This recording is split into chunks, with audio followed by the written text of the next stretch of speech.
lari ke dukun dulu Pak Kadis? Boleh.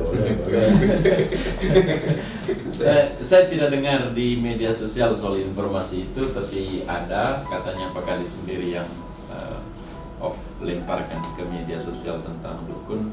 Memang untuk dukun ini kan mereka sudah bekerja sekian lama, SDM tadi, ya. Tetapi dalam perjalanan entah sampai kapan, saya lihat pemerintah itu memang mempersempit ruang gerak mereka dengan adanya tenaga kesehatan yang bermunculan, lalu negara juga menyediakan kuota untuk masuk pegawai negeri sipil.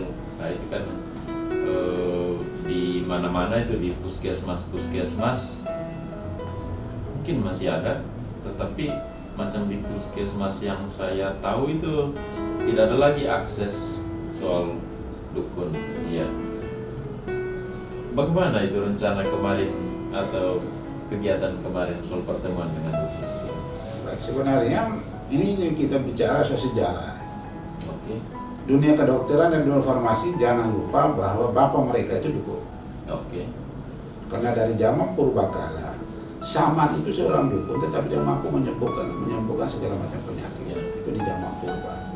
Turunlah ke Hippocrates.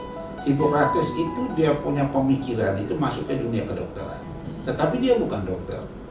Maka dunia kedokteran mengaku Hippocrates sebagai bapak kedokteran, tetapi bukan dokter. Kemudian turunan ke bawah itu ada yang Imhomet, itu seorang yang diakui dokter pertama di dunia, karena dia bisa menemukan cacar segala macam begitu, dan turunannya ke bawah, sehingga bahwa apapun modernisasi sekarang itu asalnya dari dukun. Nah, begitu. Yang kedua, di dunia farmasi jangan lupa ada satu diakui sebagai tokoh farmasi itu Hygieia.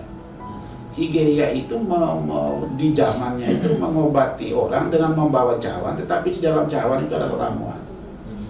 Dengan alasan itu bahwa lambang farmasi itu ada cawan dan ular. Ular itu simbol racun, yang di dalam itu adalah simbol ramuan. Kemudian tongkat dengan ular itu adalah lambang kedokteran. Nah, seperti itu. Untuk itu penting negara ini hadir untuk bagaimana anak bangsa yang bergelut di situ harus dilindungi, lalu dibimbing ke arah modernisasi. Nah, itu pemikirannya itu. Pentingnya itu maka dimasukkanlah di dalam Undang-Undang Kesehatan nomor 36 itu ada pengobat tradisional. Di dalam Undang-Undang Kesehatan itu melindungi pengobat tradisional. Pengobat tradisional ada dua jenis. Ada keterampilan, ada ramuan. Keterampilan ada kekuatan lain. Misalnya mengobati orang dengan tidak menyentuh, dengan mantra, dengan doa, itu urusannya. Tetapi toh orangnya sembuh. Ini dilindungi undang-undang. Kemudian yang pengobat tradisional yang dengan ramuan. Yang kita ambil ada uraiannya ya soal jenis pengobatan tradisional. Itu ada di undang-undang, ada di peraturan Menteri Kesehatan ada. Sehingga yang untuk di pengobat tradisional atau penyehat tradisional ini dilindungi undang-undang. Lalu bagaimana perilaku untuk mengobati orang dengan aspek kesehatan. Tujuan kita kumpulan kemarin itu adalah mengundang mereka. Istilah suka tidak suka, sadar tidak sadar, mereka punya klien di bawah. Mereka melayani masyarakat. Mau dia datang tengah malam atau itu, yang penting yang ingin orang mencari kesembuhan itu kan dia akan mencari. Dia mau cari dokter yang terbaik, menteri, perawat yang terbaik, dan dia mencari dukun yang terbaik. Untuk itu kita ambil, mereka ini harus dibimbing, negara harus hadir untuk melindungi mereka.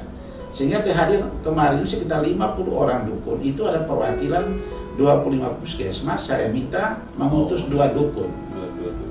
Dan ini mereka yang selama ini mereka aktif juga ya? Ya, mereka aktif. Nah, karena ada satu pengelola pengobat tradisional di puskesmas untuk membimbing semua dukun.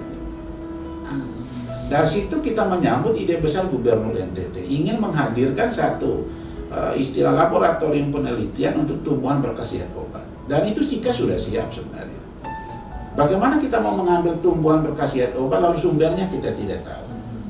Sumbernya adalah dari dukun ini. Dukun ini memakai tanaman itu menyembuhkan penyakit apa? Contoh, misalnya penyakit lever yang biasa membelus penyakit kuning.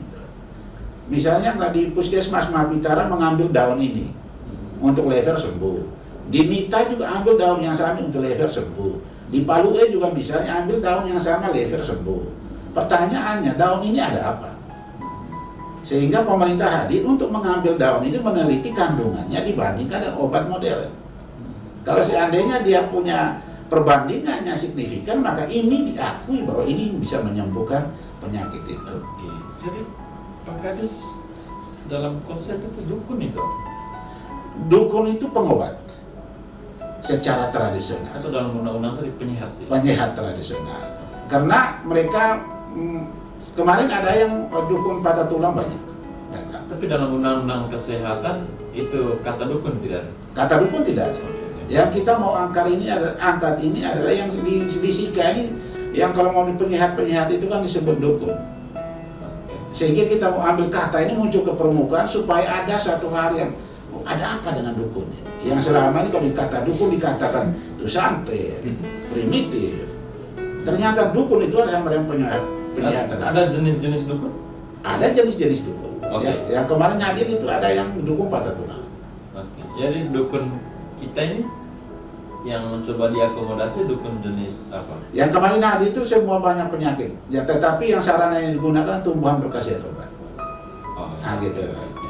Nah, contoh kemarin saya tanya, Mama, orang banyak kok datang ke rumah kalau namanya patah tulang itu banyak yang datang. Orang tidak ke rumah sakit. Pertanyaan saya, pernah sekolah di mana untuk mengobati patah tulang? Oke.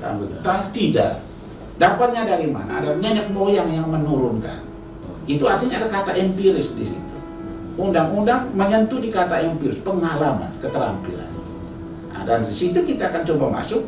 Kalau pengalaman seperti higiene sanitasinya, aspek kesehatan, protokoler kesehatan di pandemi ini, itu harus masuk dalam penanganan klien mereka yang datang. Dan kemarin sangat antusias. Dan saya katakan untuk semua ini kita akan lanjutkan sampai dengan pelatihan pembuatannya. Yang selama ini kalau dukun itu udah kunyah itu bawang semprot di luka atau semprot di mulutnya orang. Dan kita beritahu itu tidak boleh. Nah, jangan sampai dukunnya TBC dia semprot itu sebelahnya juga TBC. Sehingga teknik dan syarat kesehatan harus dipenuhi oleh seorang dukun. Iya. Kalau Hippocrates kan boleh dibilang dukun, tapi saya kira dia pemikir. Pemikir. Oke. Apakah dukun juga pemikir? Dukun juga pemikir. Atau pewaris? Dua-duanya, kan dia pewaris kan empiris. Yang kemarin kalau istilah katakan bahwa bawang yang dia itu dia hanya doa saja, tapi mungkin dia istilahnya mau formulasi bawang dalam bentuk lain. Berarti dia punya pikiran untuk ada model lain yang dia pengobatan, tetapi tidak terlepas dari empiris dari nenek moyang. Dan itu faktor kesehatan, orang kesehatan harus meluruskan. Pak Kades pernah disembuhkan dulu? Saya pernah disembuhkan.